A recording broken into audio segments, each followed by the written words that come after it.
2025 já chegou, depois de um 2024 espetacular, com o MSCI World a subir um 17%, o S&P 500 a valorizar 24% e o Nasdaq a disparar 35%, além da inflação a aproximar-se dos 2%, muitos investidores perguntam-se: continuaremos a crescer ou estaremos à beira de uma correção histórica? Mas atenção, há novos fatores em jogo que podem influenciar os mercados, desde a revolução da inteligência artificial até o regresso de Trump à Casa Branca. Como é que estes eventos poderão impactar os mercados financeiros? Fica até o final, porque não só vamos explorar os riscos, mas também as oportunidades que podem tornar 2025 num ano memorável. O ano passado foi histórico para os mercados. Para além do excelente desempenho dos índices americanos, também vimos valorizações impressionantes no Japão, na Alemanha e até na China. Outros ativos, como o ouro e o Bitcoin, registraram ganhos extraordinários, com este último a subir mais de 135%. Com subidas tão expressivas, não são poucos os investidores que se perguntam se não estaremos a caminho do retrocesso à média após um crescimento tão acentuado. Afinal, em 2021 também assistimos a um ano excepcional, mas todos sabemos o que aconteceu em 2022, quando o mercado sofreu uma forte correção. É natural que depois de um período tão positivo comece a surgir uma certa sensação de incerteza, ainda mais quando consideramos que nos últimos 25 anos o mercado norte-americano registrou um crescimento anualizado de 8 a 9%, o que nos faz questionar se os ganhos recentes serão sustentáveis. Precisamente por isso, hoje vamos analisar tantos argumentos otimistas como os mais cautelosos para no final apresentar uma opinião, que não é uma recomendação sobre o que poderemos esperar para este ano.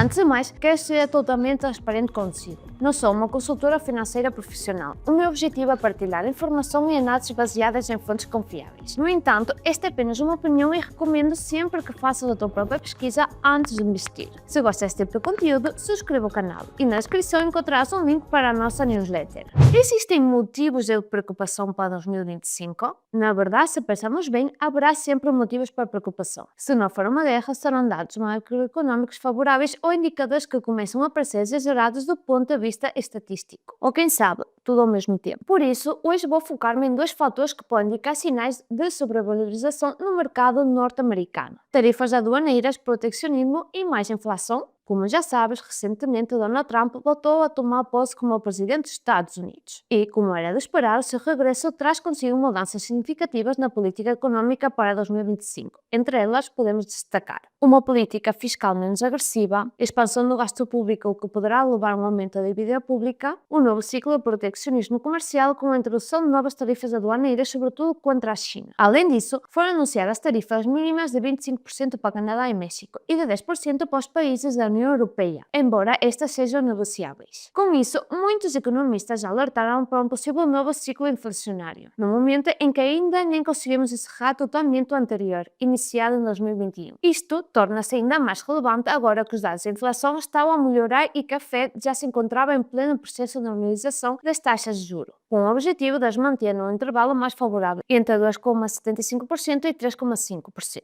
A questão óbvia aqui é: se a política económica de Trump provocar um novo aumento da inflação, será que a Fed irá pausar esse processo de normalização ou até mesmo revertê-lo? Sem dúvida, no final do ano passado e no início deste, os investidores mostraram alguma certeza, especialmente após a última reunião da Fed 2024, quando Jerome Powell adotou um tom muito mais hawkish do que o esperado. Para já estão previstas duas reduções das taxas de juros para 2025 nos Estados Unidos, depois de, em meados de dezembro, a Fed ter fechado a porta a um terceiro corte, que era amplamente antecipado pelo mercado. Curiosamente, os investidores parecem aceitar esta posição através do mercado de futuros, o que é algo surpreendente, pois normalmente tendem a ser mais otimistas. Atualmente a expectativa aponta para duas descidas das taxas, e se esta tendência de revisão para menos continuar nos próximos meses, não deveria haver grandes surpresas. Outra questão completamente diferente seria se a Fed não só não conseguisse baixar as taxas, mas também se visse forçada a aumentá-las em algum momento do ano, devido a um eventual reacendimento da inflação. Nesse cenário, podemos assistir a um verdadeiro sinal de alerta nos mercados. E é precisamente isso que o mercado de renda fixa parece estar a antecipar. Há 10 anos tinha subido para cerca de 4,8%, voltando a testar os máximos de há 20 anos, registrados apenas 6 meses, quando as taxas da Fed estavam no intervalo de 5,25% a 5,50%, um nível que na altura justificava essa rentabilidade mais elevada. É quase como se os investidores se estivessem a preparar para um cenário de inflação mais elevada e, consequentemente, para uma reversão na política monetária da Fed. E claro, se este cenário se concretizar, podemos assistir a uma migração do capital de renda variável para a renda fixa. Afinal, estaremos a falar de um ativo que oferece uma rentabilidade próxima dos 5%, com um nível de segurança praticamente obsoleto. Por outro lado, também podemos recorrer à evidência estadística. Neste momento opera um múltiplo que indica quantas vezes o preço mensal reflete o lucro por ação do S&P 500. Está nas 30 vezes, ou seja, quase o dobro da média histórica, que é de 16 vezes. Isto é especialmente relevante porque sempre que este indicador esteve nestes níveis ou acima, foi em períodos de euforia, que acabaram por resultar em quedas abruptas, muitas vezes superiores a 50%, como aconteceu com a bolha da dot-com. E lembremos que quando a bolha da internet rebentou no início dos anos 2000, os mercados demoraram mais de uma década a recuperar os níveis anteriores.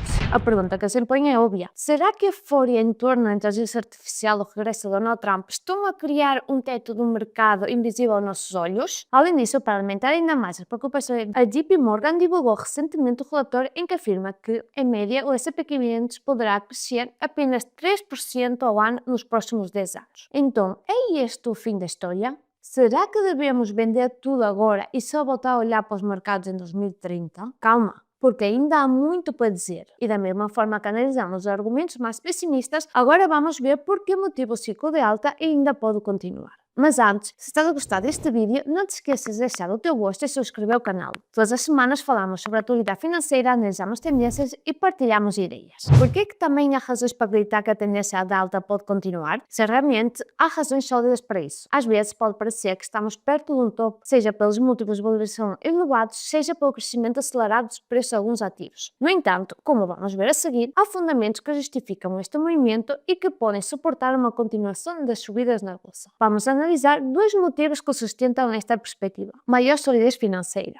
O S&P 500 de hoje tem uma composição de empresas substancialmente mais robusta do que noutros períodos, especialmente quando comparamos com épocas de bolhas como a dot-com ou a crise subprime. E sim, quando falo qualidade, refiro-me diretamente à saúde financeira das empresas, ou seja, são negócios menos endividados, com rácios de solvabilidade muitas vezes acima de 2 e por isso com maior capacidade de converter os seus lucros operacionais e EBITDA em fluxo de caixa livre de forma mais eficiente, com menos alavancagens e, no geral, com muito maior produtividade. Por exemplo, acredita que a dívida da Nvidia ou da Alphabet seja elevada? Pois bem, a realidade é que em ambos os casos a dívida não chega a representar um terço dos seus ativos. Além disso, analisamos o fluxo de caixa livre de ambas as empresas e este não para de crescer. E esta tendência, embora mais evidente nestes casos, também se reflete no índice como um todo. A relação entre os lucros projetados para o próximo ano e as cotações do índice mantém-se relativamente alinhada. É verdade que nos últimos meses, após a vitória do Trump, esta correção pode ter-se desviado ligeiramente, mas ainda resta ver se os lucros dos próximos trimestres estarão à altura das elevadas expectativas do mercado. Ou, por outras palavras, os fundamentos justificam que, devido a balanços muito mais saudáveis, os múltiplos de valorização possam ser mais elevados e exigentes. No geral, isto deve-se ao fato de que cerca de 50% das empresas que compõem o S&P 500 são tecnológicas e, por isso, muitas vezes possuem um alcance global. Estamos a falar de empresas que, embora intensivas em capital, não necessitam de grandes infraestruturas físicas espalhadas pelo mundo. Isto contrasta fortemente com as empresas financeiras e industriais que, há 20 anos, dominavam o índice e que dependiam de grandes quantidades de mão de obra e instalações físicas. O modelo atual permite que estas novas empresas sejam muito mais eficientes do ponto de vista econômico, com estruturas mais leves e um modelo de negócio mais escalável. Como consequência, uma maior parte dos lucros pode ser direcionada para os acionistas ou reinvestida em inovação, reforçando ainda mais o seu potencial de crescimento. A valorização não é assim tão excessiva. Como referimos anteriormente, o rácio PI do S&P 500 está próximo de 30 vezes. Mas aqui surge uma questão. Quais foram as empresas que mais impulsionaram o mercado nos últimos 2 anos? A resposta é clara, as 7 magníficas. E se excluirmos a equação? Aí a história muda completamente. O rácio PI do índice cairia para cerca de 15 a 6 vezes, ou seja, em linha com a sua média histórica. Mas ainda, se estas empresas, o crescimento do S&P 500 nos últimos anos sequer teria atingido os 2 dígitos. E isso tendo em conta que atualmente os índices são compostos por empresas muito mais saudáveis, com melhores taxas de solvabilidade e menos dependência de elevados custos fixos com infraestruturas. Se a tudo isto adicionarmos a recente notícia de que o novo governo pretende impulsionar a revolução da inteligência artificial através do projeto Stargate, com um orçamento de 500 mil milhões de dólares, uma parceria público-privada com empresas de vanguarda tecnológicas como a Oracle e a Nvidia, tudo indica que a IA ainda tem muito espaço para crescer e continuará a impulsionar os mercados. Então, o que